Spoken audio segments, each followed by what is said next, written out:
Hello welcome and welcome back to my channel guys.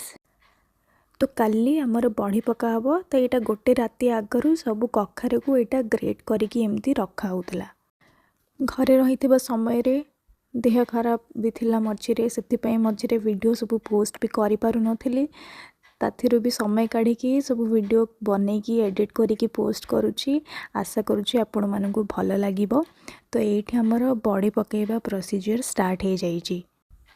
ये आम घर पाखर जड़े आई हेबे माँ तांको बड़ी पकाइवाई डाकी से एका मनीष केते करेंगे तो एका करें बोली मत तो आसेनी ये सब जिनस तो मुझे देखिकी ए फिलहाल शिखुची। आज सकाळे ये बैटरटा पापा नहीं कि जो बिरीटा थिला ताकू कल घरे नहीं कि ताकू रेडी करके आनी देइचंती। ए बिरी रे ये जो बैटर रे एबे अल्प किछि कखारु पड़ी कि ताकू एमते मिक्स करा जिवो अंटिल एंड अनलेस एटा गोटे फाइन पेस्ट टाइप रो न हो जाउछि। एटा देखंतु एकदम व्हाइट है कि पूरा फुली की बाहरिबो तापरे आकू थिरे तापरे बड़ी पका हबो। घर थिबा सब ट्रे गुड़ारे ता उपरे तेल लगेकी ता उपरे पका हबो।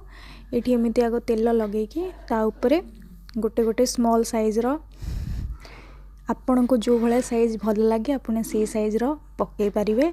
एटा है आम ओडिया घर गोटे अनन्य परंपरा। माँ ए जाए मो भौणी और पापा टिफिन रेडी करुँच कहीं स्कूल जीवा टाइम हो गला। यहाँ माँ भी ये पलि आसुँच आउ दी जण मिसिके बड़ी पकेबे। My mother is really a very busy person so एते समय व्यस्तता भितर भी एत जिनस करिपारुथिबाटा बहुत बड़ कथा। So that's it for today. I hope you like this video. Bye bye.